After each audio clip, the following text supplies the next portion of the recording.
Two Davids Walk Into a Bar was filmed in front of a live studio audience.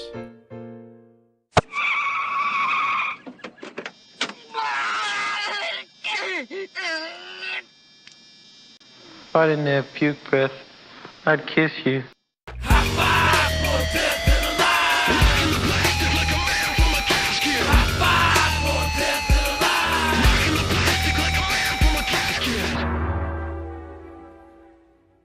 Forget anything else. Remember, Brogan, you're out of her life.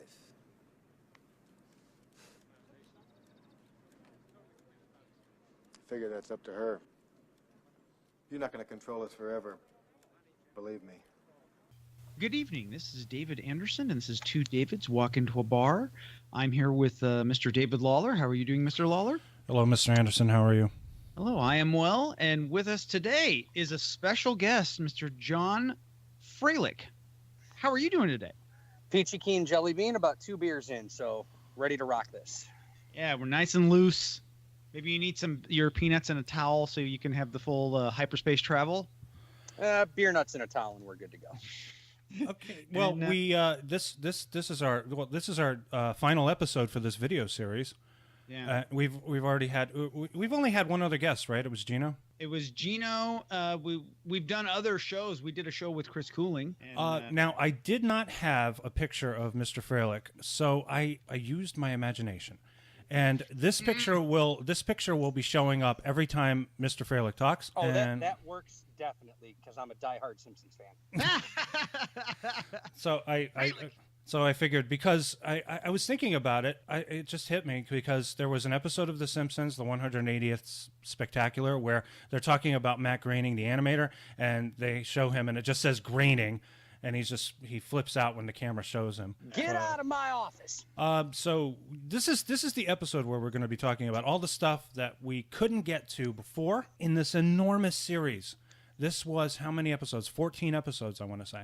I've lost track of all the things we've done, and they've all been great. Some of them have been super excellent, I think. My favorite one actually was like the last one you did when you guys did the miners, like Vestron and Live. Yeah. And, that was my favorite one because I'm a B-movie fan at heart, and like those were the best labels, in my opinion. That was my favorite episode because of my editing. I edited my ass off with that one. Yeah, he always, the people in the audience, sometimes, we have like sort of a relationship outside the show. And, sometimes Mr. Lawler will get in scuffles with different Facebook people and weird stuff goes on and he's very frustrated. And when he's pissed off, he does his best work. This show would not be possible if not for the enormous contributions, the images, the clips from content creators. Nearly everything you see on our shows is taken from the internet and from YouTube. It's all freely available, which really makes me wonder why YouTube blocks some of our content when it's discovered on YouTube in the first place. But I have a list that I just want to read off, like a partial list of the people that I got clips from, and I think they should be acknowledged in the groups, the various groups. VHScollector.com. It's a great site. I love it. I wrote for it. I wrote an article for it a while back. The guy who runs it, this man named Paul, very nice man. He's going through some problems right now because he's been going in and out of illness, so he hasn't been able to update it as much as possible. Slasher Film Junkie, Ryan Holman, Raphael Jones, James the Logo Man. All the logos, most of the logos that you see on the show that I put into the show, they tend to come from him. He collects logos. He's one of these wonderful people at YouTube who just collects video logos from old videotapes. Weird Paul, who is also a friend of the show, friend of VHS Rewind, where I also work, and Logic Smash, Charles Loftus, Joe Bob Briggs himself. He puts clips up all the time. Nice. The Video Man, Utter Fright, Expect the Unexpected, the Trauma Universe. Also, they put their stuff up, and they've never given me a hard time about anything. Derek Montoya, Blaine Young, and the Blam Entertainment Group.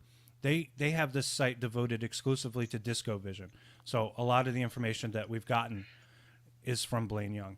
And Chris Hassler at VHS Rewind, Gino Cuddy, of course. I ended up discovering this series, like, in case anyone doesn't know, I am a longtime listener ever since the first episode was released, and I thought it was probably one of the most informative video history compilations that I've ever listened to. And I always looked forward to every single episode because the wealth of knowledge and information that you guys give out is just astoundingly good. Well, thank you. You're one of our like 30 people that actually will watch our clips and watch our things. But it's great that we have at least one of our fans. I just hope more people will get into it. I'm hoping it becomes viral, but I'm always afraid if it becomes too big, they'll shut us down. Yeah. They'll be like, they'll notice, you know? Yeah, we exist in obscurity and anonymity. I want to say congratulations are in order for John. He his wife just had a daughter. Yep. And he is a father for the third time. Oh yeah, and it's a load of fun and a load of laughs, a little stressful, but it's a load of diapers, is what it is. Oh God, it's a load of shit. It is a lot of it too. But you know, it's still fun having 3 kids running around the house and having to pick up after every single one of them. You know, but it's still fun. It's being a parent. Yes, it is.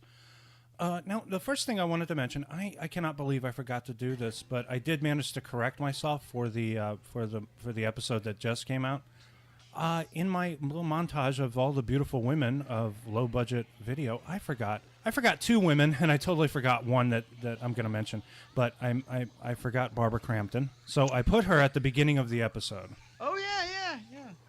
I put her in there, and then I add a little Tommy Wiseau because I just had it in my head because I was reading the book, The Disaster Artist, and watching The Room, because I'm preparing for an Extreme Cinema episode where I have to do that. So I was like, it would be weird and awesome if I could just put, "You're tearing me apart, Lisa." While he's Or oh hi Mark. Oh hi Mark. I did not hit her. I did not. Oh hi Mark. It's bullshit. It's bullshit. Bullshit. The okay, and the other one I totally missed is somebody I actually know personally, Debbie Rochon, who was in a bunch of movies, the Alien Agenda movies for Brimstone Entertainment. I also knew Kevin Lindemuth, and she, I had sent her a long time ago. I was working on a movie called Vortex, and I sent her the script for it, and she read it, and she told me that she cried. She really wanted to be in the movie, but I really couldn't get because I didn't have any money, and she SAG, so it was I was a little bit let down by that, but. Again, Debbie Rochon, this one's for you. I love you, baby. And we all loved you in Romeo and Juliet. Oh, what a wonderful movie. Actually, what we were talking about that, right? James Gunn wrote that. Yep, James Gunn wrote, Lloyd Kaufman directed. Sean Gunn was in that as well. Yes. Now, speaking of Barbara Crampton, I did want to talk a little bit about this, and it was something I don't know why I didn't think about it. I guess we talk about so much on this show that you forget lots of things. They just fall out of your brain, but then you pick them up again because you can see them. Now, when I worked at Blockbuster, we got many, many copies of Full Moon movies. Now, Full Moon being a subsidiary of Paramount, or basically getting their distribution from Paramount, and Blockbuster being owned by Viacom, which also owned Paramount. You can put 2 and 2 together and see that Charles Band was getting enormous exposure at Blockbuster.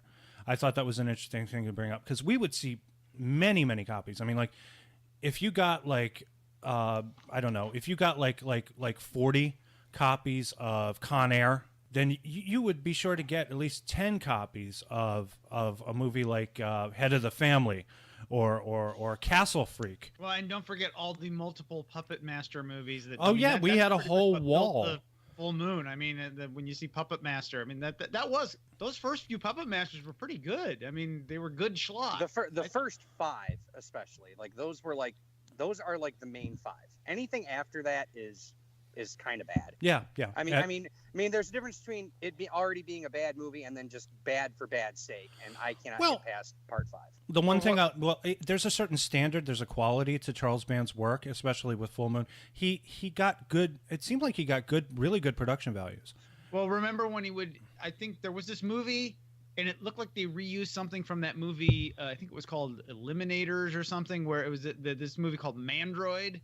Yeah, Mandroid. Yep. Yeah, and it looked like they just sort of reused that sort of Mandroid, whatever that thing was that they had in that movie, and then just sort of like reused it and repurposed it. I thought it was like a sequel, but I realized no, it's just some crappy. It's kind of like the same thing he did in that movie, The Dungeon Master. We had a lot of leftover stuff from Metal Storm, and they just sort of made another movie with it. Well, you know what's interesting? I was reading. Okay, when I was reading The Disaster Artist, Greg Sestero was in a Puppet Master movie. His first and really kind of only major job he ever got was for a movie called Retro Puppet Master, where he played a young Andre Toulon. Oh, wow. And that was like his only gig. He really couldn't get any gigs after that because, you know, we got to face it, Sestero's not a good actor. He's a good-looking guy. He's just not a good actor. He could speak French, and he could do, like, a French accent, and they were, like, really impressed with the fact that he could do a French accent. So they shot the movie in Hungary. He was there for weeks. They got paid, you know.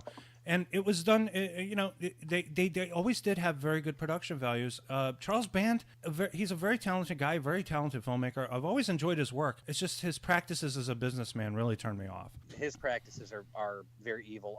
I was actually telling a story to David Anderson last night about an experience that a friend of mine dealt with Charles Band. Charles Band basically was at a convention several years back, and a fan had presented him with like a custom statue from one of his films. I couldn't tell you which film it was. Mm-hmm. Charles Band appreciated it, but then come to find out, Charles Band took this statue, repurposed it, made multiple copies, and sold it on his Full Moon store. Oh, you are not supposed to do that. That is intellectual property. Exactly. Like, although Band's argument, it goes back to the big box VHS you were talking about, right? On how, you know, he found X amount of copies in a warehouse someplace, and they're legitimate, and then it turns out they were fake. They were just very nice scans, yeah. You know, the thing about Charlie Band is, like, you were talking about how all the B movie filmmakers are a tight knit group, how they're all nice guys in general. Yeah. You know, how they all look out for one another. The thing about Charlie is that he's always been money hungry. He's just kind of I don't know. He's like maybe he's like an evil Roger Corman or something, something along those lines. That is the best way to do it. And I also told David Anderson this, Mr. Lawler. I don't know if you know this. Did you ever hear of a music group called The Calling? The Calling, I kind of have, yeah. It sounds familiar. They were a one-hit wonder band. They had a really big hit. It was called Wherever You Will Go. You come to find out a couple of years later, the lead singer of that group is Charlie Band's son. Oh, really? Because because he had so many movies in the can, and like he had no money to distribute them, and then he just sold them off to other film companies. Like Prison, he sold off to New World, along with Ghost Town. He sold those to New World Entertainment, and that was right before New World was starting to crumble. He finished Spellcaster, which was like finished in the 80s, and it didn't even see a release until the early 90s through Columbia TriStar. Oh, okay. You know what? I'm looking at the video right now because David sent me a link. Yes. And I do know this song because they play a Muzak version of it at the Stop and Shop where I go. Oh, there you go. And they always seem to play it. They play that, and they play one other song. Was if I'm not mistaken, Robot Jocks, that was originally an Empire, right? Yep, that was Empire in-house production. Same thing. Studio folded. He sold the rights off to Sony. That's funny. The only thing I'm still bummed out with the movie Arena, how after all these years, I don't know if you guys are aware of this, that is like the only film where he has lost the elements to. He can't find them. Arena. It's basically Rocky in space, and I remember that movie. I remember that being on HBO like in '92 or something. That's what I remember from. Oh. I remember when I rented Robot Jocks in the '90s. There was a trailer for Arena on the Robot Jocks VHS. What's that? That was also a kind of a franchise, right? The robot movies. Yeah, because the Robot Jocks was the first one, and then the sequel, the unofficial sequel, was on Full Moon. It was Crash and Burn. But I remember that one too. There was another one called Robot Wars, right? Yeah, that one was kind of unrelated. With Barbara Crampton, with my girl. Well, related in that sense, yeah. You got Barbara Crampton in it, so there you go. God, she's so wonderful. I love her. I love her in everything she's in. Man, you know what? The one thing about her, she was a B-movie actress, but out of all the B-movie actresses, she gave her best with every performance. That's true. And you can never take that away from her. And the funny thing, her first gig is basically, cook holding Greg Wasson in Body Double. The one I didn't know about until last year, she was also in Fraternity Vacation. I do know. I remember that because that was a cable movie. Pausing it, I still have the recorded off of HBO tape of that for posterity. I actually have the Star Maker VHS of Ooh. Fraternity Vacation, and I got the Oh, I man. do have the Anchor Bay Starmaker. DVD of Fraternity Vacation. Yeah, it's probably way better because it was a New World movie, I believe. Yep, that was New World, right when they started doing their own stuff before they had other distributors. What do we know, since you brought it up, and I should have mentioned it, Starmaker. What the hell do we know about Starmaker Video? Because I remember that company. Is that an LP? Nope, that was EP. That was EP. Oh, crap. Well, here's what happened with Starmaker. This is me going to Kmart in the early 90s, so you got to trust me on this one. So after New World Video went belly up, they ended up selling all the rights to Lakeshore Entertainment. Lakeshore Entertainment, or at least they have the rights now. Starmaker was a budget video company. It was Starmaker RNG Video, and they basically held complete distribution rights for every single New World Video title. Like, the whole big thing was you go to Kmart and you would see tons of Starmaker tapes at Kmart, and like you said, they were all in EP mode. Oh. Now, occasionally, you would catch an SP recording of a Starmaker tape, and that's when a video store ordered it, and they catered to video stores, and they gave them a standard play copy. Oh, okay. And I mean, I want to send you guys the photo, but I will later so you can use it in the episode. I found a copy of Heather's on Starmaker, and it's actually an SP tape. And the other interesting fact is that Starmaker merged with Video Treasures to form Anchor Bay. Ah, yes. That's our missing element. They wanted to merge the libraries because, Video Treasures, they started out with pretty much the media library. My next, this is, I cannot believe, this is another subject I can't believe I forgot, but for a very brief time, I guess, Blockbuster had its own video distribution, so they released a few titles on video, namely Halloween, the Michael Caine movie Zulu, and a documentary on the Beatles called A Day in the Life. And we did sell these, but for the most part, we checked. I mean, I sent a picture of a tape to David, and we both confirmed that they were SP.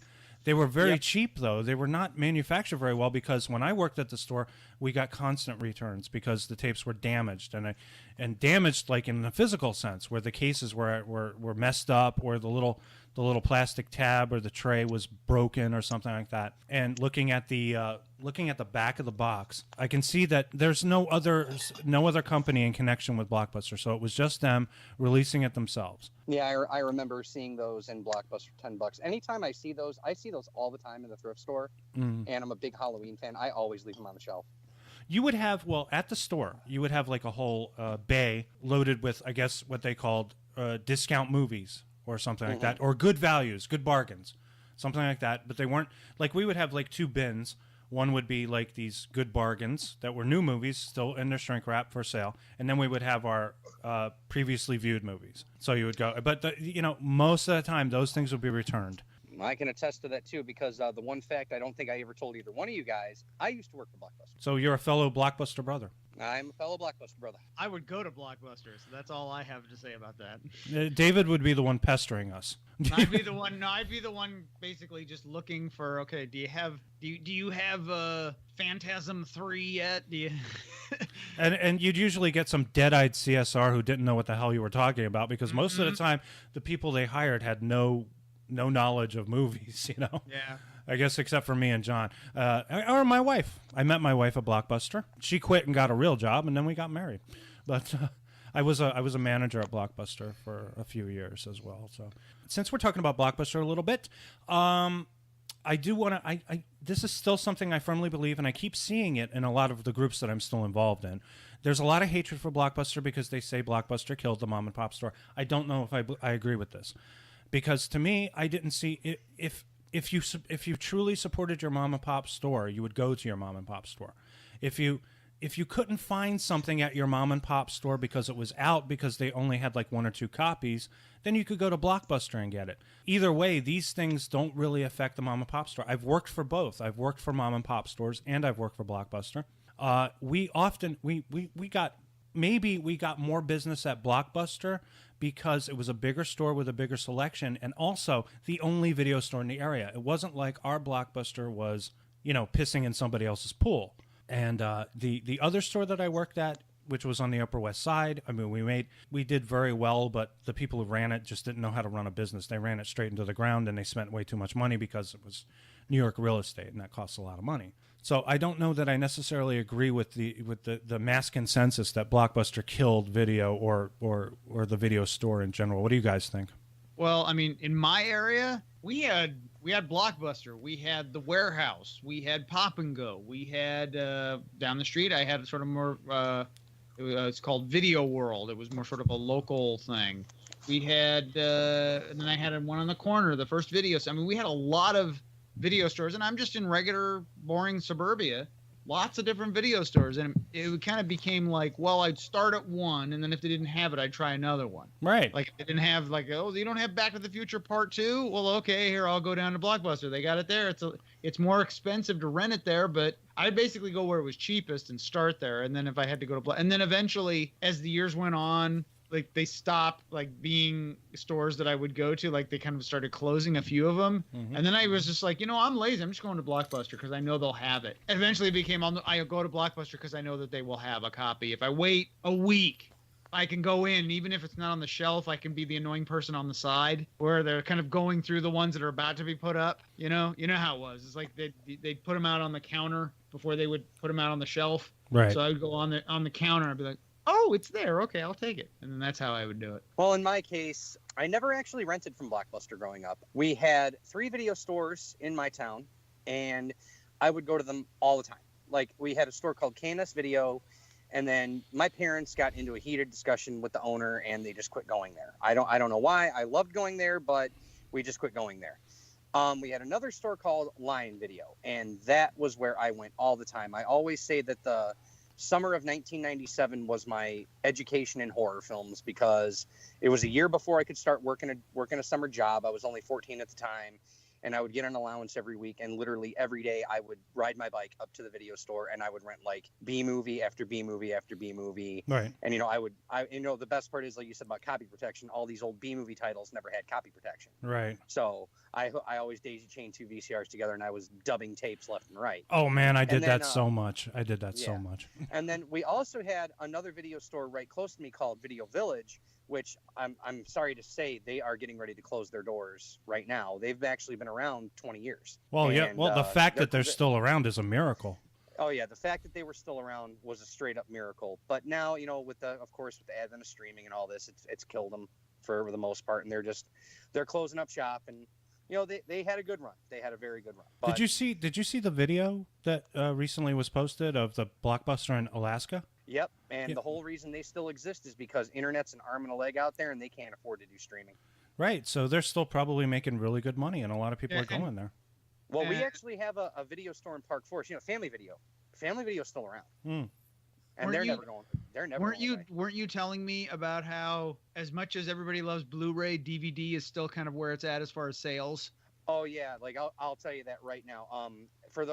I know Mr. Anderson knows this, but Mr. Lawler, I actually work for Amazon. Right. And I work in the packing department. I will tell you right now, any movie that I have gotten, I have literally only held in my hand 6 Blu-rays. Every movie that I have gotten is DVD. People are probably capitalizing on the much lower cost the DVDs are now. I mean, and also they're not buying the Blu-ray players, or maybe they don't quite have the Blu-ray players, because how long has Blu-ray been around? And 10 years.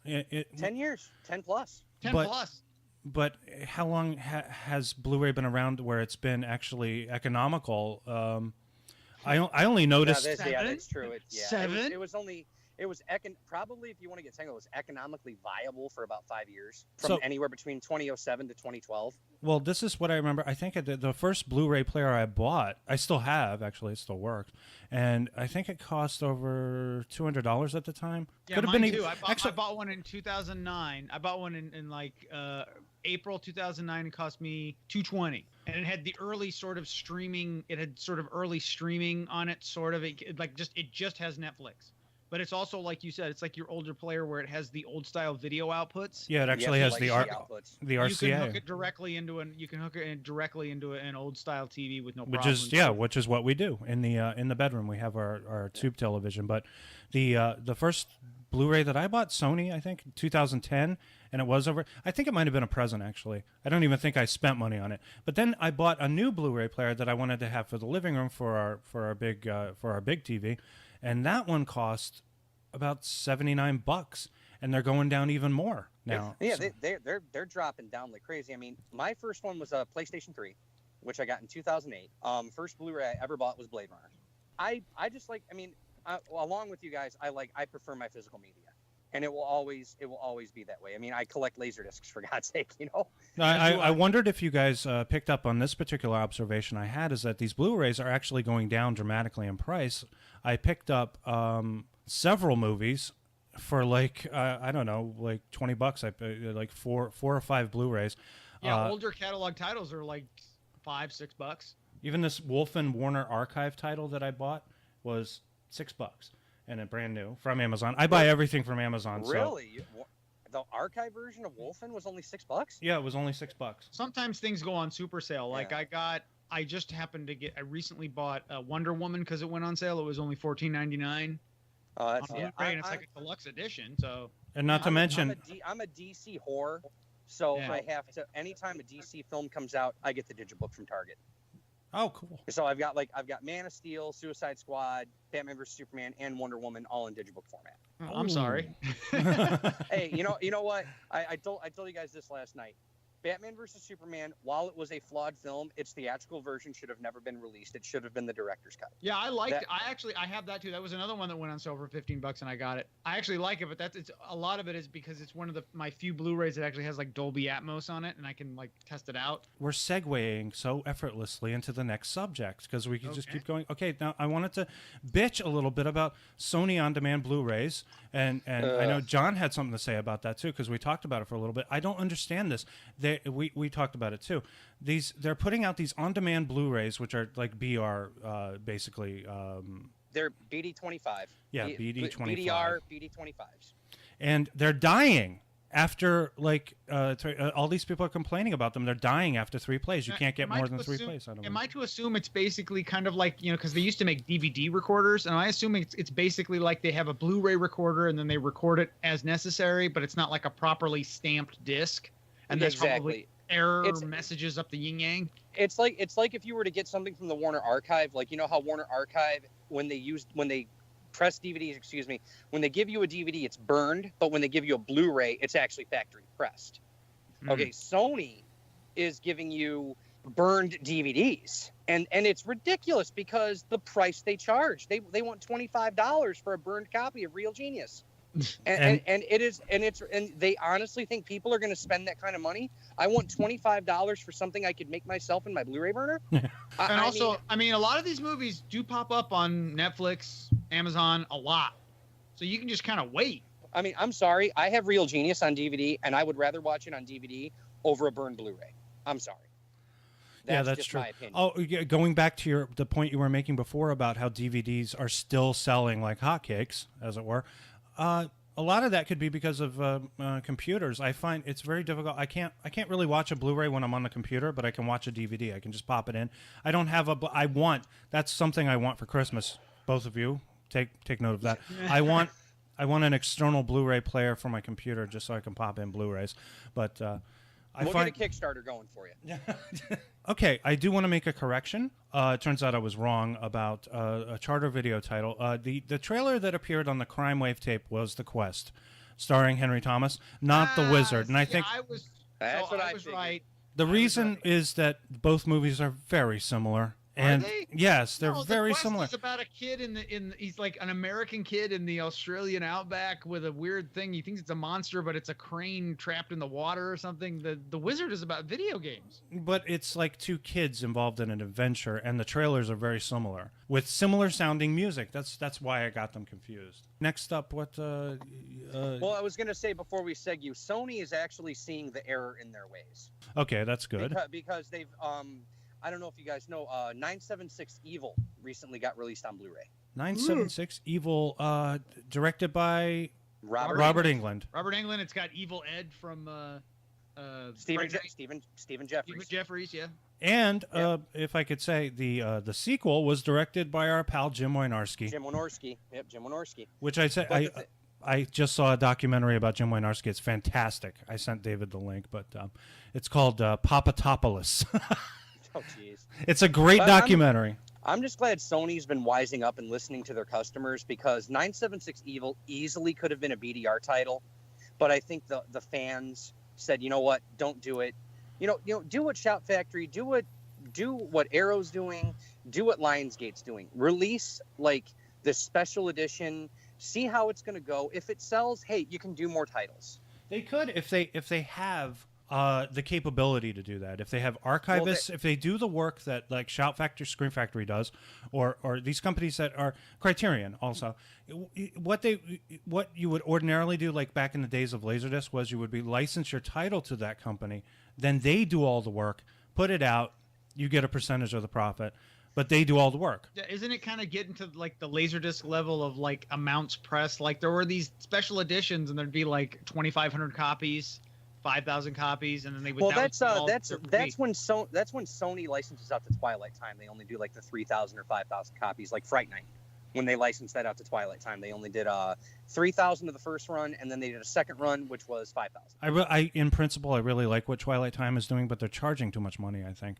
They charge way too much money, but you know what? You catch a sale. Like I wanted 10 to Midnight, which is like my honest to goodness favorite Charles Bronson movie of all time. You can't punish me for being sick. I wasn't gonna spend $30 on this movie. I mean, I love 10 to Midnight, but I don't love it for $30. Mm-hmm. But you wait until Christmas, you wait until they do a sale, and then 10 to Midnight was only $15. I said, okay, I'm comfortable with $15. I can spend that money, and then you can put a couple more titles in the cart. Like I got Mind Warp. It was only like $7.99. I figured that was good, and I also got The Mechanic. I was looking, I really wanted a copy of Bell Book and Candle, the Kim Novak, Jimmy Stewart movie, and it was available on Twilight Time Blu-ray, but it was like $50, and I was just like, I don't know if I didn't have any money at the time, and I don't even know if I have money for that now, you know? I can understand where they go with it because, you got to remember, home video is people say it's dying. I don't think it's dying. It's just evolving. I don't think so. Home video is evolving.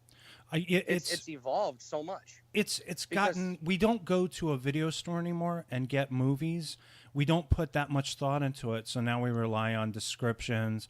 A lot of times that don't really cover it. They don't do the descriptions very well. And then I guess it's kind of like what David was saying, I think, in the previous episode, that there's just so much out there that so much gets buried. Exactly. I mean, the way I see it is streaming is for your mainstream moviegoer, a person who likes the big Hollywood productions. Movies like that, they can be seen on Netflix or Hulu or whatever. But for people like us who want to dig deep into catalog titles that possibly may never get a release, like, a streaming release, we're resorting to buying a physical copy of it just so we can watch it. It's kind of interesting. I think it's streaming, say your Netflix, your Amazon, sometimes even maybe HD cable. That's the replacement for the video store experience, as far as I'm concerned. It's like, I'll wait for it to be on Netflix, and it's on Netflix, and you have like a year and a half to watch it while it's on Netflix. And it's easy. You don't even have to go to a video store. Or if you're even lazier, you can just do it, like, say, go on like Vudu and just like rent it for $5-6 in full HD. I mean, that's your replacement for going to the video store. My big problem with that is that you can't really depend on it anymore because this is all temporary. It all seems temporary. Like a movie that's on Netflix last year is not on Netflix this year. There's no way to find it. It's like it disappears completely. But you can usually, if it's on Amazon, you can usually rent. If it's on Amazon, you can usually rent it. Like it's pretty much going to be there forever. It's to rent anyway. Well, I remember The Keep was on Netflix. And it's no longer Netflix in America. So there's nothing you can rely on. There's nothing you can depend on to be there all the time because these rights change hand in hand, and they do it in the internet has been extremely frustrating with this as well because we've had situations where our videos are taken down because the rights are no longer there to use the music. Like for my Twilight Zone podcast, I use a Def Leppard song. It was perfectly fine. And then they block it everywhere because it's changed, because the rule changes. And they do this. They did something with our Paramount episode for a while. We couldn't figure out what the hell happened. It went out and then it came back. Yeah, it was just like, they take it away or they bring it back and they don't tell you. And they really need to tell the people who provide the content, because we are the people, maybe not me and David specifically, but we are the people that bring Look, people to YouTube. We're a couple of scrappy kids trying to make a show and entertain people. And, I certainly would welcome any sort of input from content creators of, are they okay with, you know what I feel like this should be? We should get to the point of kind of like the way radio stations are with the ASCAP license. Like, you pay a small fee and you have the rights to every song ever done. And then the artists get paid. Everybody gets paid. It's all fair and above board. I think it should be something like that. Like, Mr. Lawler, would you be okay with, say, paying like $10 a year to use any video clip that you want to use for anything in any way? Would you be okay with that? I would probably be okay with it, but Yeah, the problem is what happens when you start making money. That's the problem. Is if you're making money off of it, like all the things on our things, all the the notices on my page say basically that they've monetized it, which means if we get a certain amount of viewers, they get paid. Any money is made, it goes to them, yeah. not us. Yeah. So we're basically a commercial for them. Okay, this is a subject that I've been wanting to talk about forever, and I never seem to be able to get it in. I'm going to get it in on this one. Crowdsourcing, crowdfunding, and Kickstarter scams, and also generally stuff that you see being released that it seems to me is not being financed by the people who are making it, but rather by people who are pre-ordering it. And the main one that I'd mention is the Monkees Blu-ray box set.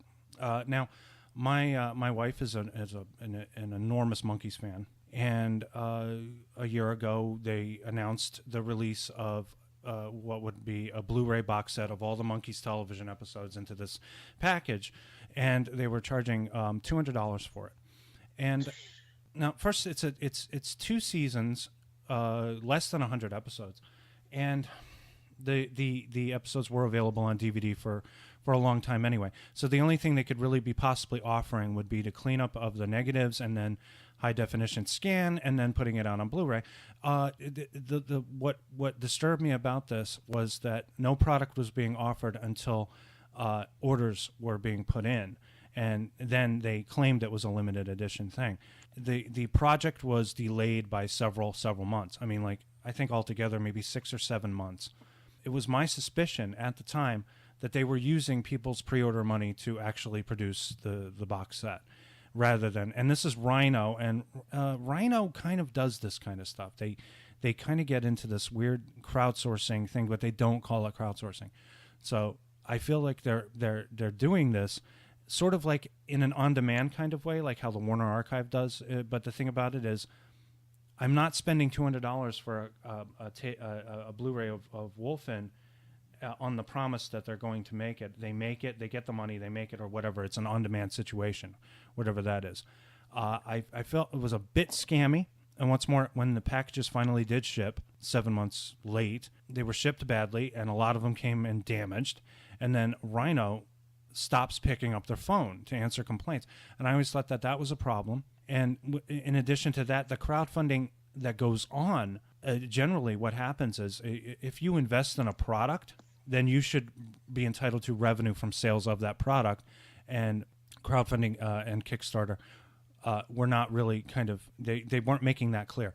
Now Kickstarter seems to be involved in this thing where they're pursuing legal action so that people can make money from anything they invest in, because when you're investing in something, you should be entitled to the profits, because a lot of times people are putting up products there that they want to manufacture or make, and they need money from crowdsourcing, and then it turns out that it was all a scam and they're just sitting back counting money and living off of it or something like that. So it seemed like there was a lot of treachery involved when it came to investing in a product, and I think the Monkees Blu-ray box set is one of them. Perhaps they consulted with Charles Band. Well, actually, in my neck of the woods, there actually have been 2 situations like that have already arisen. One of them involving Elvira, Mistress of the Dark. Really? There was it wasn't a crowdfunding thing, so to speak. This German company, I can't tell you who they were. They had announced that they got the negative for Elvira, Mistress of the Dark, and they were going to put it out on a Digibook Blu-ray, and they were taking pre-orders. And then all of a sudden, they canceled the release.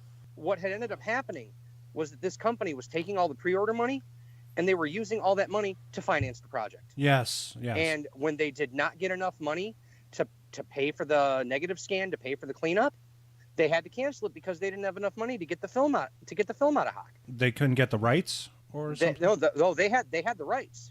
They just couldn't pay. They couldn't pay for the scan. They couldn't pay for the copies to be pressed. Wow. Like they did not make enough money. They were literally relying on the money from the pre-orders because this wasn't one of those where, you know how when you order on Amazon, they don't charge your card until it ships. Right. You know, this was one of those, we're taking your money right now. Right. And did they we're refund the money? Did they refund the money? They did refund the money. Everybody I've talked to about this whole situation, they got their money back. Now me, I was having no part of it. I said, you know what? When I usually don't get anything, this is from a company I've never even heard of. I'm like, you know what? I'm not spending any money on this until this sucker gets released. You know, and then coincidentally, I would say Elvira was also handled by Rhino at one point. Well, yes, and you are right because I do have an Elvira the Wasp Woman on VHS, and that is a Rhino tape.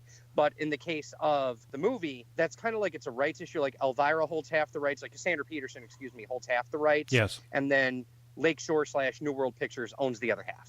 Yeah. So, I mean, I guess the upshot of this is now that this German company is not going to do it, Arrow can do it because Arrow owns the Lakeshore catalog and they can easily put this out on both sides. Now, I assume I will not have this problem if I order that edition of Suspiria from Synapse Films. Like, I assume I'll have no problem with that, right? No, you will never have a problem with Synapse. It's just the thing is, I know David Lawler. I know you know about Don May Jr. I know you know about Don May Jr. Yeah. Well, Don May Jr. Again, he was the original owner. Him and Vinny Bancalari. I've never mentioned his name. Vinny Bancalari. Those were both the original co-owners of Elite Entertainment. You know, they did the VHS releases and Laserdisc releases. Yes. Don May's current partner. Now, I can't remember his name off the top of my head right now. He did not see eye to eye with Vinny. His partner basically said, look, Don, I want to work with you.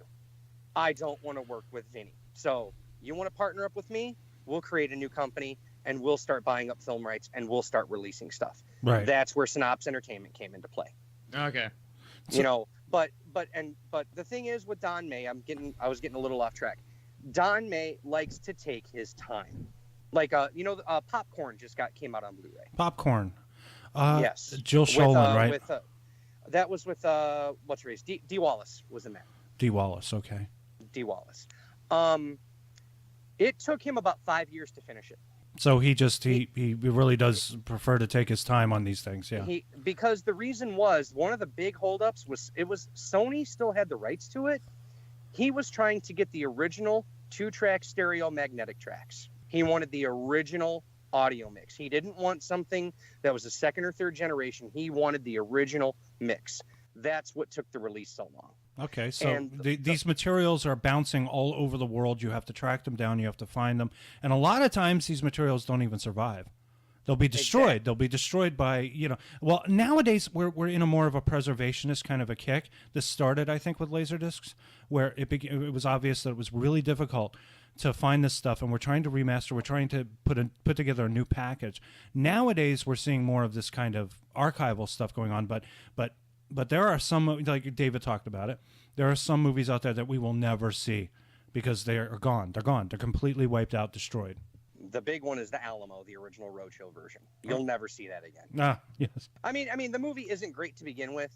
Okay. I mean, I don't like the movie a lot, but as a film buff, I do think it sucks that the original Roadshow version, the elements are completely deteriorated. Yeah. And they can't be saved. And it's a crying shame. Because all movies, no matter how bad or good they are, they should still have a chance to survive. And it's just a crying shame that work, that it was the Duke's grand opus. You know, he wanted to make that movie. He loved everything about it. It's just sad that a John Wayne film, a John Wayne starred and directed film, cannot be preserved. No, it can't. Because nobody cares. Nobody cares. Nobody cares. Nobody cared at the time when it would have mattered. And film is you have to put it in like a special kind of vault to preserve it as much as you can. But even then, it still deteriorates. Well, the same thing as the movie Day of the Dead. You know, the mines that they shot in. Those mines are still used today. Those actually are where they preserve film. It's a good place to store film material because they won't deteriorate. So yeah, with a lot of this kind of the scammy stuff that's going on, a lot of times Paul from VHS Collector will be posting videos about certain things that he buys, and he's not being given the full story from the distributors, and it seems like they do take the money and they run away, and then they finally make the product a lot of times. But I can understand like somebody like Don May spending 5 years to put together a popcorn soundtrack. I think he cares. I mean, some people actually care, and most people are in it for the money. Oh yeah, he cares because like Suspiria is going to be coming out soon. He's been working on Suspiria for about 3 years now. 3 years. It's like a labor of love. It almost turns into it is because it's been in the theaters before it's getting on Blu-ray. I almost caught it. It was in my local theater, and I didn't know until it was too late. I'm like, crap, I missed it. Yeah, we actually just aired that. Chicago Music Box Theater actually just aired that or showed it out here. But the thing is, like, there's a difference between a film print and a home video presentation. And Don May wants it to be the absolute best home video presentation that you're ever going to get. Right. Like, he wants the color to be accurate. He wants the compression for the Blu-ray to be perfect where you can't see any compression artifacts. He wants the grain to be good, but he wants the cleanup to be good. Like, he is a perfectionist. And in his case, I can't argue that. I'm like, I will wait a few years because if you're going to give me the best product ever, hey, I'll take it. So, but this is an on-demand product, right? Oh, no. Synopse, they have a manufacturer. No, they said that they say on the website, I think they say they have it's like a 6,000 limited run. I think that's what they said. And I kind of have the theory of the company that they're doing it through probably said, if you order 5, we'll give you an extra, we'll give you 6 or something like that. They did this with the movie with Demons 1 and Demons 2. The first 5,000 were in steelbook format. And then you got the Blu-ray and DVD combo pack, and you got like this really cool extra swag. I pre-ordered those day one when they were announced because I love those movies. But they did eventually come out with a regular edition, but it did not have any swag and no special features. It was just the movie. Mm. There is one other situation that's going on right now. The Boondock Saints, Troy Duffy. Oh, yeah. He's doing his thing right now where he's basically begging people to contribute towards his Boondock Saints TV show. No product has come out. He has not started filming. He has not done anything. He is literally asking people to contribute to this Kickstarter just so he can get like 13 episodes of this TV show that doesn't even exist yet. Yeah, and it remains debatable whether or not it would even sell, really. I mean, the Boondock Saints is such the story behind the Boondock Saints is far more interesting. I know. I mean, we go back to your Blockbuster days. When I worked at Blockbuster, that was a Blockbuster exclusive title. Yeah. And that's how I first gained exposure was by renting it on a videotape when I was working at Blockbuster. And I loved the movie, and I have seen the movie Overnight, which chronicles the making of Boondock Saints, showing how much of a douche waffle Troy Duffy is, and also how much of a douche Harvey Weinstein is. Oh yeah. Did you hear? I mean, like I loved his yelling back and forth, "Fuck you" conversations with Harvey Weinstein. It was bad. I mean, both of them. It was just like two giant egos going back and forth, but only one of them had the right to have a giant ego. Yeah, I guess. Yeah. Like Duffy had this ego. It's like, dude, you're a first-time filmmaker, a first-time screenwriter. You don't have an ego, okay? Yeah, you got this thing handed to you on a silver platter. I wouldn't have an ego. I'd be grateful. Oh man, I would. Not only would I allow Harvey to masturbate in front of me, I would assist.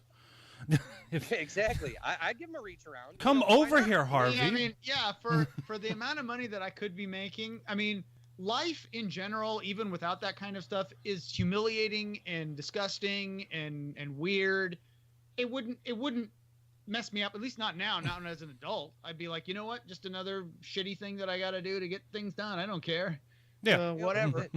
His ego just got so much in the way, and then you guys are talking about franchise pictures, right? That's where he had to go to get the funding. Like I think he originally had it was a $6 million or somewhere into whether 6 or 10 million that Miramax was going to kick in, and then it got busted down to 2 million. But then franchise probably say it cost 150 million. Yeah, probably. Like they padded that budget like crazy. All right.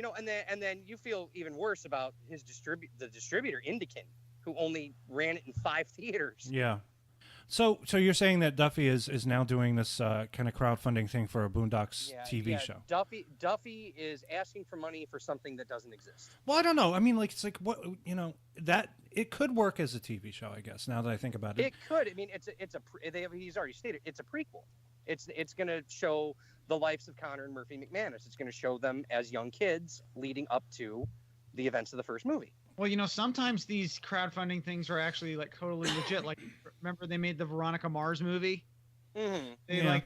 I mean, I'm not a huge fan of that show, and I watched the movie, and I'm like, what the hell is this? Because I never watched the show. I'm like, I don't know what. Yeah, the hell's going on. that was unusual. Bronwyn's a big Veronica Mars fan, and I read up on the history, and yeah, they crowdsourced the production. But I was so confused because what is the antipathy toward Rob Thomas, the guy who made it? That I mean, he had to fight and struggle to keep that show on the air for 3 seasons. Oh, and, he did, yeah. And it seemed like there was just nothing but antipathy for him. I mean, like Warner Brothers stepped in to distribute the film once they got it made, but they did not. It's like they didn't really show any faith. Veronica Mars, at times, I mean, I watched it occasionally. It's kind of like a Buffy without supernatural stuff. It's just sort of a curious girl who's a kind of a part-time detective and everything, and it did have a good following, and they obviously managed to get the money to make the movie, but it was obviously a very low budget movie, so it wasn't. I mean, it was, but I mean, a lot of the crowdfunders, everyone said their money went in the right place because it was successful. Well, if they were happy about that, but the thing is, Well, what it only had, like, happens when you invest the money in the movie? You do not see the profit, though, do you? I mean, as far as I know, the way I see it, I invested in the reboot of MST3K. Oh. I invested in that. And you know what?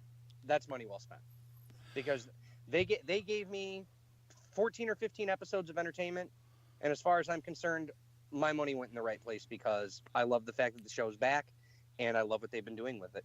well, I'm gonna be starting to run Mystery Science Theater because we're getting close to Turkey Day, so I like to run Mystery Science Theater episodes. And wasn't it sort of a Netflix co-production? So it's going to be on Netflix pretty much forever. It is the current series. Yes, it's on Netflix. Or like Netflix became the distributor for it. They got the rights after everybody spent all that money on it, and they got to film all the episodes. But yes, the reboot series is going to be completely on Netflix no matter what. But it's also a matter of rights issues for the original shows that aired on Comedy Central and Sci-Fi. Okay, we're going to move on to the controversial topic that we still are talking about. And we all know what that is. It's Ease On Down the Road, The Wiz. Now, I had to cut out this conversation. Me and David did talk at length about The Wiz for the MCA Universal episode, but I had to cut it out because we didn't really have any information. And everything I was reading is incredibly contradictory. I mean, what it was that the Wiz, all right, it was a movie that came out in 1978. Obviously, it's a version of The Wizard of Oz starring Diana Ross, Michael Jackson, and people like Lena Horne, directed by Sidney Lumet. It was not a popular movie at the time of release. It was kind of an enormous flop, actually. But it does play on television. We know this for a fact. Did it premiere in 1981, David? Yes, in fact, I was telling you about this earlier today. I'm gonna say early '81 because I had a Zenith Beta machine, and we recorded it, and I would watch it over and over again because we only had like 3 tapes. So we just would watch stuff over again. It was that and the movie, that and the movie The End with Burt Reynolds. I remember that. The End. Oh my God, I loved the great movie. I loved his existential comedies that he did in the early '80s, like that and Paternity and things like that. Speech of like, please God, make me a good swimmer. So it was 1981. This thing premiered, right? It was on CBS, and you could probably. I'm gonna just pull out of my ass. You could probably go on YouTube and find the CBS promo for when it was on. It was also on, I think, in early 1984. Yeah, it was, but the information on The Wiz is incredibly. It was also on cable. It was also, I remember it was on HBO. I know it was on HBO probably early on, like after it came out, because I remember looking in the TV section, like in say like 1980, 79. Yeah. And it's saying The Wiz was on. I'm like, oh, The Wiz is on. I want to see The Wiz. See, now somebody needs to go to the Wikipedia page and edit it because there's a couple of errors here because it says it was first broadcast on May 5th, 1984. Which is obviously not true. No, it was way before then. I know. That might have been the second. That might have been the second time it was on. Maybe the second time, because 1981 makes sense, considering it came out in 1978. 78. I remember because I was in another house. It's not a risk. It's good for the production company. Get it on television. Maybe they were forward thinking in a way, but not many people were forward thinking, at least in the industry back then. Now, the only other information I could find was that it was released on. Home video. It was released first. It was a DiscoVision title in 1981. It was a DiscoVision title. Yeah. And I'm looking at the information. It was a 2-disc set with the movie running on 3 sides, and it was pressed in Pioneer's Japan warehouse. So it's probably a good pressing then, I'd be guessed. Yeah, halfway decent, because there's a few Pioneer Japan pressings that are just like bad. well, it says here in the notes that they messed up some of the frame toward the end of the movie where Diane Ross is singing "Home," the song "Home," and they said they messed up her face, and when it zooms in to her face or something, a part of her head disappears out of the frame. So that was the pan and scan edition, and that was the only one that was available on Laserdisc until 1993. Yeah, it might have been some sort of thing where they used a theatrical print that was like it was probably shot open frame, open matte, whatever you want to call it. But then they used some sort of theatrical print that was matted for theatrical, and then they panned and scanned within that. Yeah. So that might have been what messed it up. Yeah, when they did the other, when they tried to do the next version, they opened it up. They used the actual like camera negative or something, and it was okay. Like I said, I can't really talk about The Wiz because I wasn't around when that came out, but I swear that movie was shot 235. No, it says 185 to 1. It was a Really? It was Panavision cameras. It wasn't even anamorphic or anything. No, it was. Man, I don't remember it looking weird. I mean, I remember it being, like I said, HBO on cable, but I didn't watch it. Then it was on TV, so it's like 81-ish. But there were 70 millimeter prints that were also released when it came out. Well, that makes sense. They probably had some sort of stereo 70 millimeter mix. Yeah, 6-track. And then it was on. I remember it being on HBO and Showtime again, like say like 83, 84, something like that. I remember it was probably right after that. Probably just seems like it's a widescreen movie just for that, just because of the scope of it. It's a big movie. It's probably like the Beatles' Let It Be, to where it was shot open matte and then it was theatrically exhibited in 185. But then when they did it to home video, they did the home video conversion. They just yeah. That's what I said. Yeah, they zoomed that sucker in. Within they zoomed in. I mean, they've done that with a few movies. I remember I had Life of Brian. That was like one of those things that was on Warner Home Video, and I remember it being, because I got the later Laserdisc release that's open matte, and there's lots of scenes, like especially when there's a scene when the guy's saying Jehovah and he's being stoned, and he's like, just saying Jehovah, and they're throwing him. And then John Cleese in the original Warner tape, if you can find it, he's like pointing his he's like, now I'm going to tell you this right now, absolutely clear. And you see him pointing his arm, but all you see is his arm. Like you don't see him, and it's this weird sort of like truncated picture. Whereas on the open map, it's way opened up on the top and bottom on the sides. Right. It just looks better.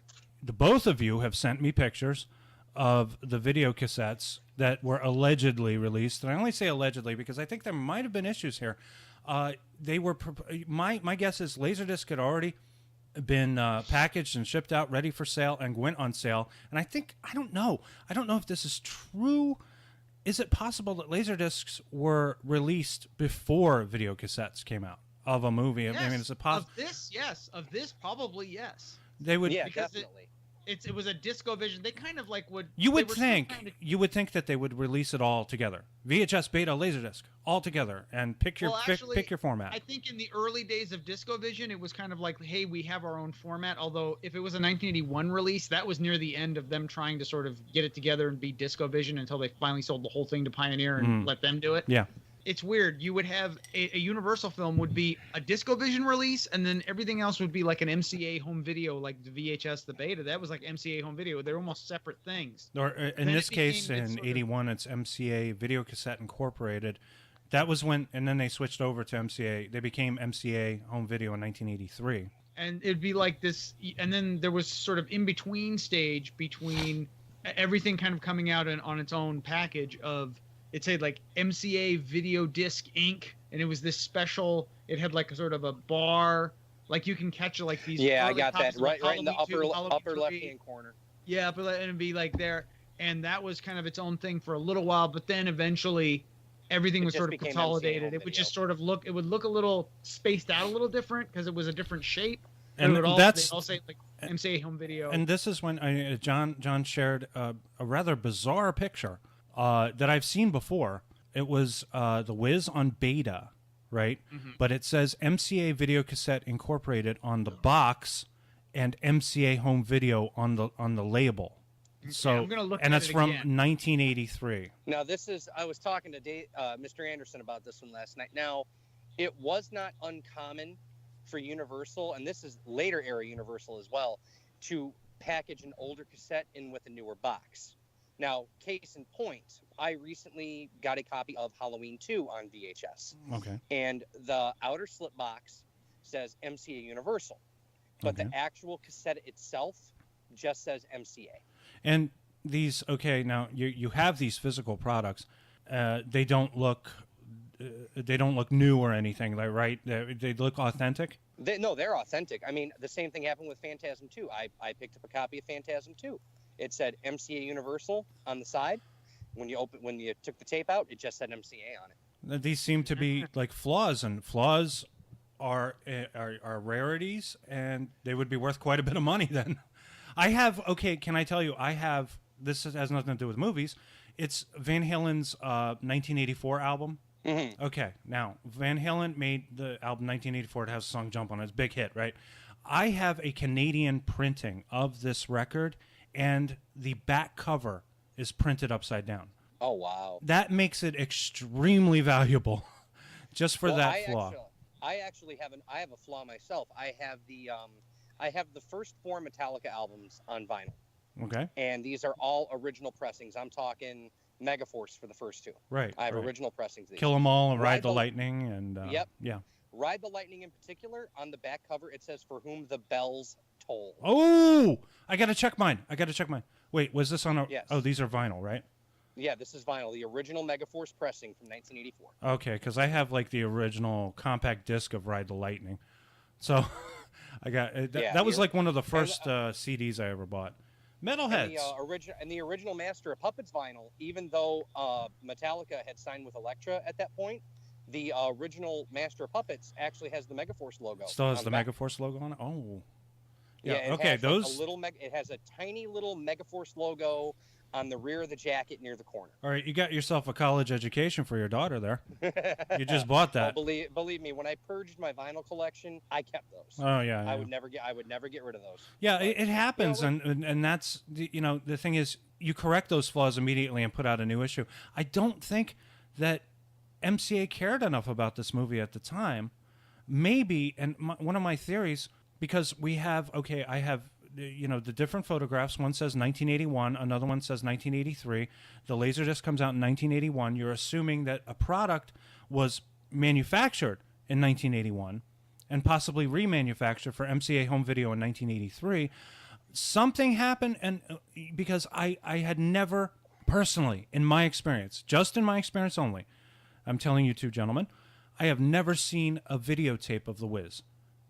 Physically, I've never seen a videotape of it. I have, and I have my story of like seeing it in a national video store. Right. And it was a don't let this happen to your tape, and it was that sort of in a case, and the tape was like splayed out like broken tape, and it was a copy of The Wiz.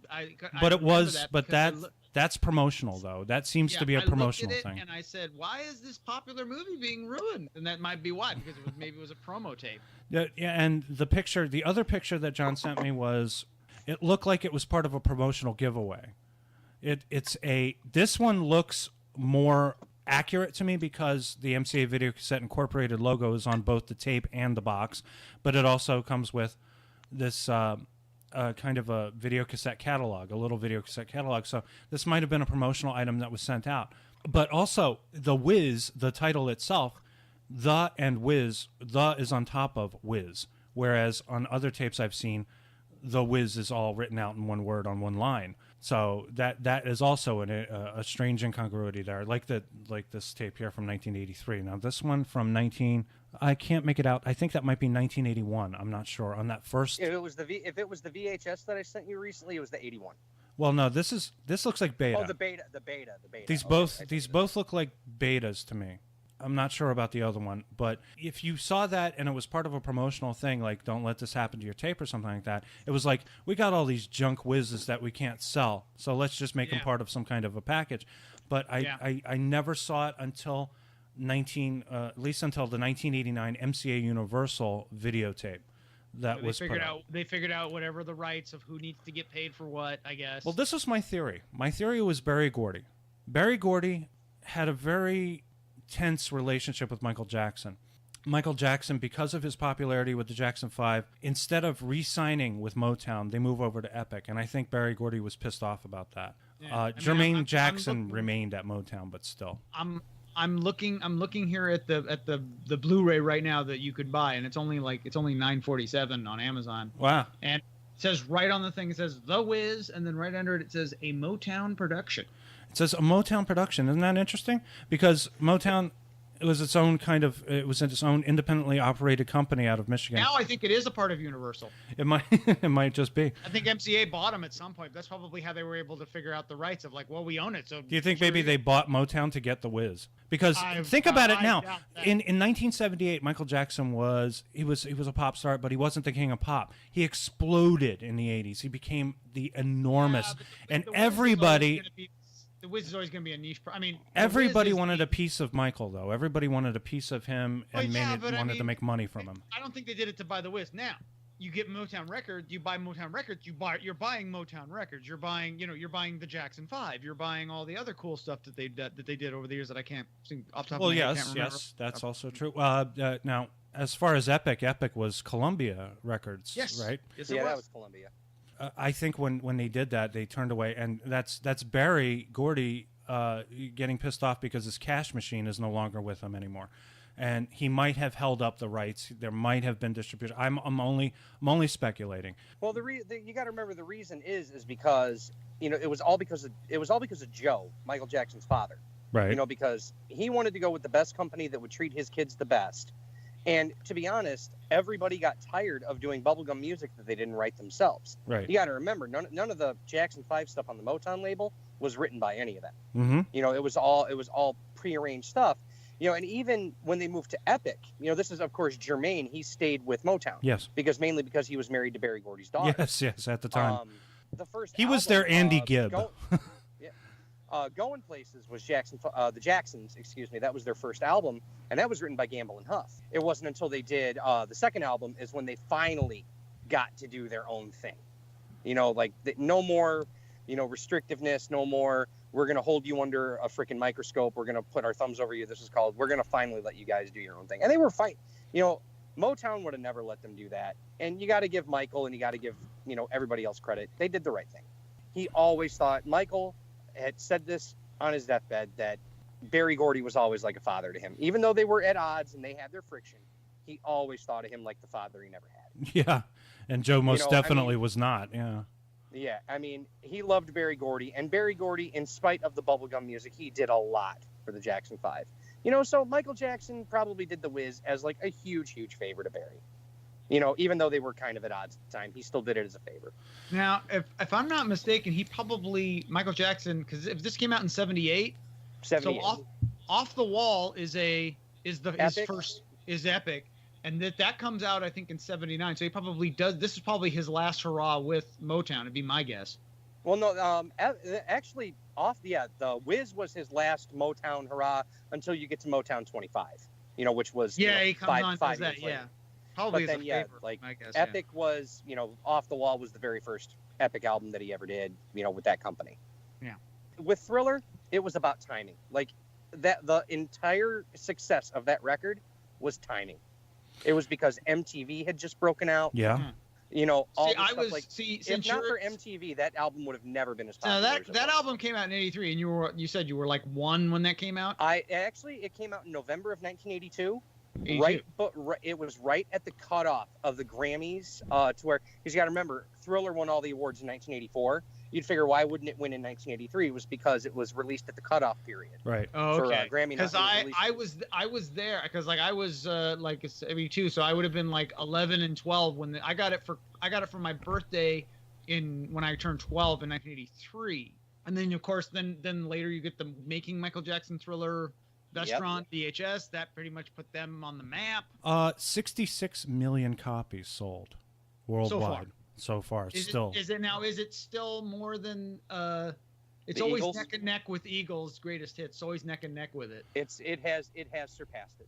The Eagles is number 6 on the list. It's actually it went down a little Thriller, AC/DC's Back in Black, Pink Floyd, Dark Side of the Moon, Whitney Houston, The Bodyguard, Meatloaf, Bat Out of Hell, The Eagles, their greatest hits, Bee Gees, Saturday Night Fever, and Fleetwood Mac's Rumors. That's a good list, but you can take out the Bodyguard soundtrack. Yeah, you can. You can most assuredly take it out. Although, I mean, I don't care what anyone says about disco, man. I love me the Saturday Night Fever soundtrack, and I love that movie. Any chance we could take this and segue into our final segment and have it how is Phil Collins Against All Odds on there? What's out on the list, huh? Well, it's not on the list. Against All Odds. Let me see. No. As far as singles, it's got to be up there. I'm gonna guess because that's a huge song. That was a big one. It's huge. I also want to mention once again Michael Jackson, not only a pioneer in music but a pioneer in video. For no reason whatsoever, other than that he wanted to transform into a monster, he makes the Thriller video with John Landis, and it winds up being the explosion of video sell-through. I remember watching that Thriller when I was about 9 or 10 years old. I rented it from the local library. I loved how he said that he saw American Werewolf in London, and he loved how the transition effects when David Naughton turned into the werewolf. And he said, I want to work with John Landis and Rick Baker. Yes. Yeah. He goes, I want to work with these two guys, and I want to do something that nobody's ever done before. It took me a while to get that Laserdisc, but I actually have the Vestron digital sound Laserdisc. Oh, that is awesome. That is, Thriller. Man, is it in good condition? It initially came out in stereo CX, but the digital version's probably kind of rare, isn't it? It is stupid rare, and I actually traded a friend of mine on the LDF page for that, and he didn't care. He wasn't a big Michael Jackson fan. But just to have that digital sound version in my hand it meant everything to me. Like, if you can't tell, like when I was a kid in the '90s, I was a huge Michael Jackson fan, and I still am to this day. He was one of the rare. He was one of the rare talents that transcended all genres, and people loved him. They just loved him. I just wish to this day Captain EO would come out on home video. I would love for that to come out again. I mean, I actually got to go to Disney World and see it, and then I remember. In 1996, when it only aired on TV one time, on MTV on a Sunday night, and I actually recorded a copy. Well, it will eventually come out once his relatives are done, fighting over his bones and all the lawsuits and all that stuff. Okay, I'm out of things to talk about. Is there anything else anybody wanted to contribute? Okay, I'll say thank you, Mr. Freilich, for coming on our show and discussing this. I'm glad. I think you had said, hey, if you wanna have me on on your show, can I come on? And I said, well, I'll check with Lawler and see if he's okay with it. But I'd have no problem with it. I like having people coming on. Had a nice conversation with you last night. That I think it went a little too long, but we went for 2 hours. We ended up going for 2 hours, mostly just talking about Laserdiscs and stuff and certain douchey people. And it's nice to have you on. It's always nice to have sort of a fellow sort of film nut voice with his own sort of information from his sort of corner of the world. And it's always good to share ideas about, and share experiences. It's so interesting. We're like Lawler and I are around the same age, but you're like a good 10, 11 years younger than us, and yet you seem to have the same general experience, and that's always good that we can all get along. I think that's good. And the great part about growing up with a I don't want to use the term obsessive mother, but I led a very sheltered life, and my escape was the movies. Same here. That was my escape. I was one of those kids who was picked on a lot. My mom never really let me out of the house because I had asthma and all this other stuff. I mean, my dad, he was the cool one. He let me go out. Eventually, my mom, let go of the grip a little bit, but still, my escape was always in cinema. And I became, just like a walking bask of cinematic knowledge, But it's just really been cool to know that Facebook has been like the place to find people who share that same love that you do. And that's how I found your guys' little thing. And, the one thing I wanted to do was be a part of it, because it's just like, wow, these guys know exactly what I'm about. I mean, it's like one of my favorite episodes that you did was the United Artists one. And especially when you talked about Heaven's Gate.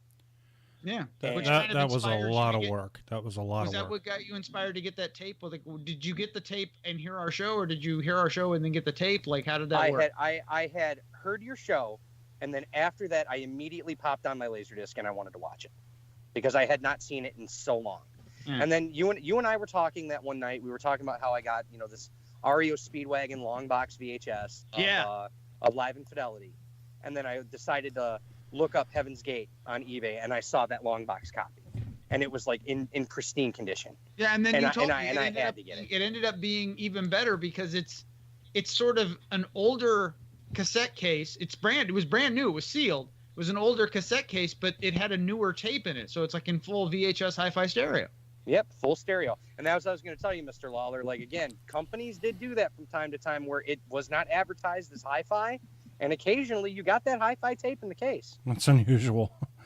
And that happened with my Heaven's Gate. I mean, it's long box. It says nothing about. It says it's stereo on Dolby stereo on linear tracks. Yeah. But then you pop in the tape, and it's hi-fi stereo.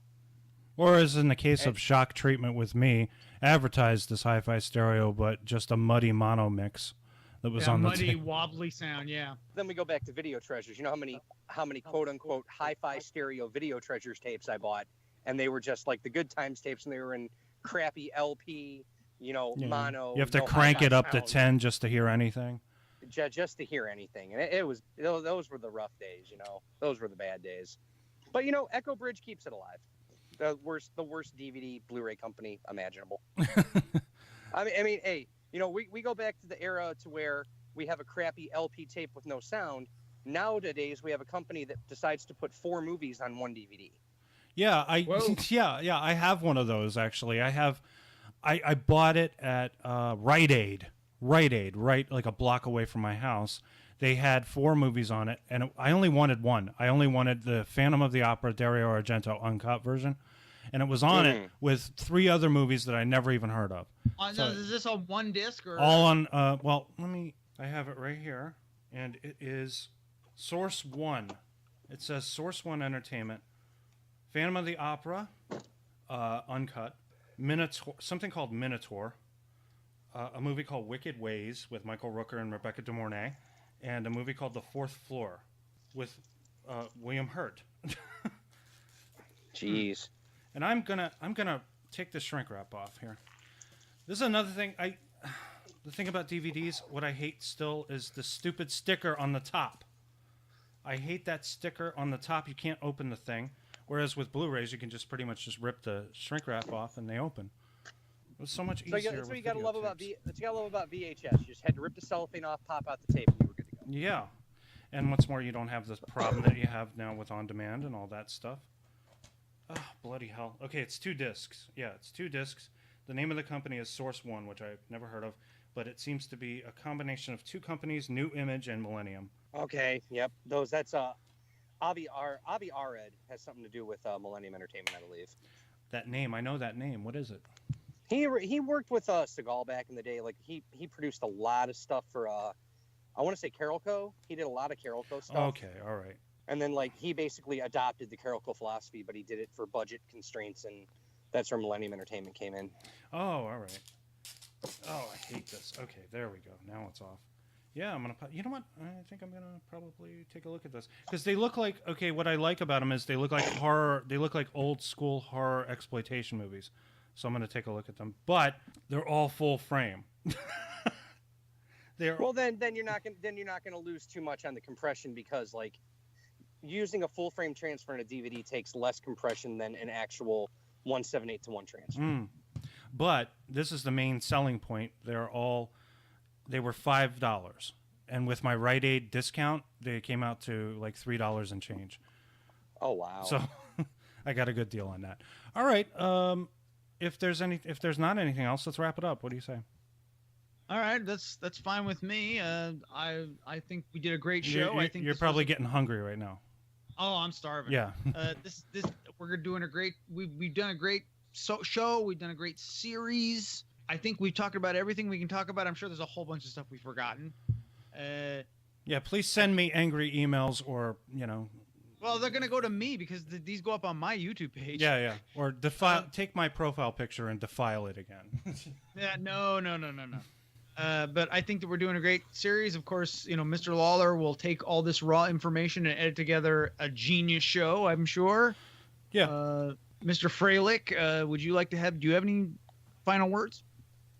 I mean, it's kind of a bittersweet swan song. It's like, been wanting to get on this, and out of all the shows I wanted to be on, I had to be on the last one. But at the same time, I'm happy that I got to be a part of it, and I'm really appreciative of what you guys do. And I'm really just glad that I got to be a part of it one last time. But hopefully, we can all collaborate on something in the near future. I'm hoping. It's pretty much up to Mr. Lawler. We're gonna have to pick a topic. If he doesn't want to do anything, maybe I'll just do something with you, and we'll dance off naked into the sunset. Lord of the Fly style. What do I have to say? Well, no thanks to Exploitation Films and Random Nut of Trash, Laserdisc Forever, Talking Films, and other Facebook groups who deleted our posts seconds after they were posted. You know who you are. The weirdos who removed and blocked me. The very stupid people who doctored profile pictures and made obscene remarks about my cat. I just want to say, fuck you. Anyway. Other than that, this is something I've been wanting to do for a really long time, and I didn't know how we were going to do it, and we wound up doing something that kind of changed the format of podcasting as we know it, because we have taken the podcast and turned it into a video presentation. So it's a multimedia presentation that now other people are starting to copy, and it's becoming more than a podcast and less than a television show. It's somewhere in the middle. It's this uncomfortable ground, but it's been incredibly, it's been fantastic for me. I've had so much fun editing these shows and putting them together, and I really want to edit more. I want to do more of this kind of work, and hopefully I'll be involved in that. But what needs to be central to it is the visual quality of it, and that's why we were able to put movie clips in and pictures and have little bits of music and all that stuff. So. That's what's really mattered to me. I'm really grateful that you guys have joined me for this, especially David, who's been with me for this 14 episodes of this as part of this, and we've done other stuff too. And then the other stuff, anything that's has a certain unique or exceptional quality to it, and that's what we talk about. And hopefully next year we'll talk about Bad Ronald if I can find a copy of it somewhere. Well, I'll help you find it. I think I can get you a link. We'll watch it from the internet or something. I'll find it for you. I really want to see that because it looks fantastic. It is. In fact, in worst case scenario, it's a Warner archive. You can just buy it for like $15 or something. Oh wow, I think I might actually go ahead and do that. But this is the end of the season for Two Davids Walking to a Barn in Edition. We have to go back to our other stuff. We have so many other things cooking at the moment. Yeah, I mean, we literally have stuff cooking. I mean, Thanksgiving is coming up. There's going to be family stuff that we're all going to have to deal with. So we all kind of have to recharge, get super pissed off at our family, come back refreshed. Yes. We should all just start laughing. Everyone start laughing. Oh, I'm sorry you missed that. Okay. But forget anything else. Remember, Brogan, you're out of her life.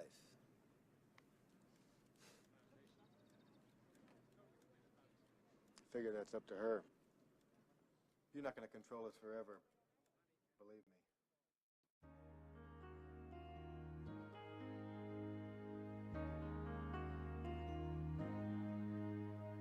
How can I just let you walk away? Just let you leave without a trace. When I stand here taking every breath with you.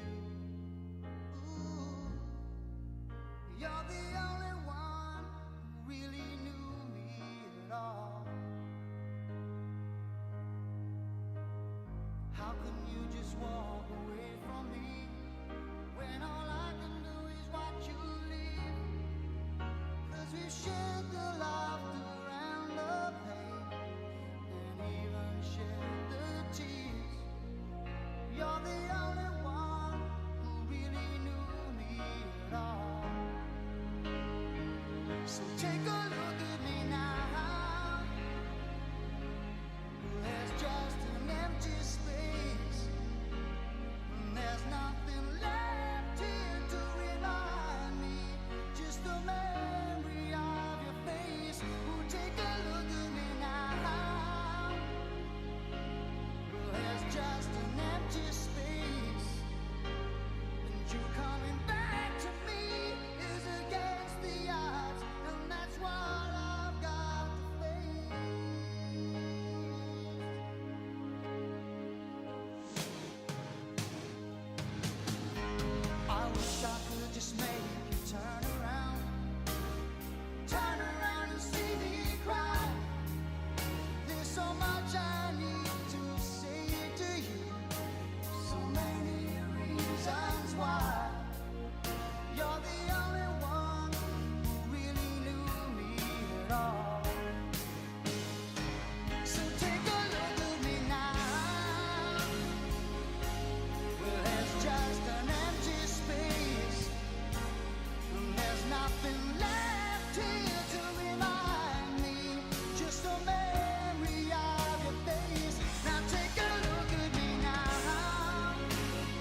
I end every episode with Beck doing his song "High Five, Rock the Catskills." So I think each of us should take a turn saying, "Turn that shit off." Yeah, just you. Go ahead. Turn that shit off. Turn that shit off. What's the matter with you? Okay, it's turn that shit off. What's wrong with you, man? Get the other record. What's wrong with you, man? Get that other record. Damn.